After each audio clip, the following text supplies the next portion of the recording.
सभी भक्तों को श्री शिवाय नमस्तुभ्याम। हर हर महादेव। वीडियो को लाइक करें, चैनल को सब्सक्राइब करें, वीडियो को अधिक से अधिक लोगों शेयर करें।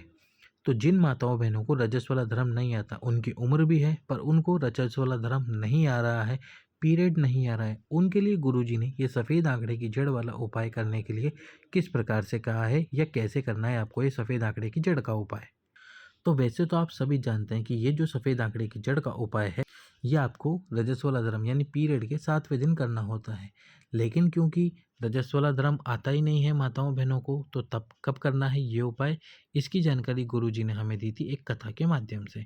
तो जिन माताओं बहनों का रजस वाला धर्म बंद हो चुका है पूरी तरह से या आता ही नहीं है, तो उनके लिए गुरुजी ने कहा था कि आप इस जड़ को 2 विशेष दिन में से किसी भी एक दिन बांध सकते हैं।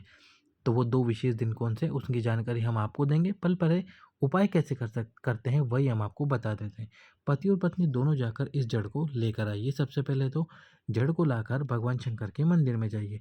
शिव जी के मंदिर में जाकर उस जड़ को या तो दक्षिण दिशा से या शिव जी के सम्मुख में ही खड़े हो जाइए, जहाँ से आप उपाय कर सके। कोशिश कीजिए दक्षिण दिशा में खड़े होकर बिल्कुल धीरे धीरे चरण से घुमाना शुरू करें उस जड़ को घड़ी की दिशा में, और एक बार घुमाएं तुमरुकेश्वर महादेव का नाम लेके। कौन से महादेव? तुमरुकेश्वर महादेव। फिर यहीं से दूसरी बार घुमाएं, तुमरुकेश्वर महादेव का नाम ले। यहीं से तीसरी बार घुमाएं, तुमरुकेश्वर महादेव का नाम ले। यहीं से चौथी बार घुमाएं, तुमरुकेश्वर महादेव का नाम ले। इस प्रकार 21 बार इस जड़ को घुमाना है और 21 बार आपको तुमरुकेश्वर महादेव का नाम ले लेना है। जड़ को घुमाने के बाद में आपको उस जड़ को माताओं बहनों को अपनी कमर में लाल धागे में और लाल कपड़े में लपेटकर बांध लेना है। इसके बाद में आपको क्या करना है, एक पीपल का पत्ता अवधूतेश्वर महादेव के नाम से समर्पित करना है आपको भगवान शंकर के शिवलिंग पर, और उस पीपल के पत्ते को उठाकर लेकर आ जाना है। गाय के दूध में उस पीपल के पत्ते को उबालना है, और रात्रि को जब पति और पत्नी सोएं तो वो गाय का दूध आधा आधा करके सोएं, यानी कि आधा आधा पीकर सोएं। और उस समय पे तुमरुकेश्वर महादेव का नाम अवश्य ही ले, अवधूतेश्वर महादेव का नाम अवश्य ही ले। इस प्रकार से उस जड़ को आपको 3 महीने तक बांध के रखना है।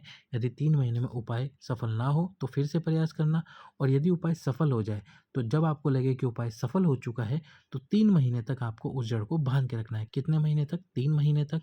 फिर जब 3 महीने पूर्ण हो जाए तो जड़ को खोलकर बाबा को धन्यवाद करते हुए किसी भी वृक्ष के नीचे उस जड़ को रख देना है। अब उस जड़ को बांधना कब है, तो गुरुजी ने बताया है सोमवार का विशेष दिन और प्रदोष का विशेष दिन। 25 अप्रैल बैसाख प्रदोष आ रही है, तो इस बैसाख प्रदोष के दिन आप ये उपाय अवश्य ही कर सकते हैं। तो कीजिए ये उपाय, सफ़ेद आंकड़े की जड़ वाला उपाय, जिन माताओं बहनों को रजस वाला धर्म नहीं आता है। सभी भक्तों को श्री शिवाय नमस्तुभ्यम।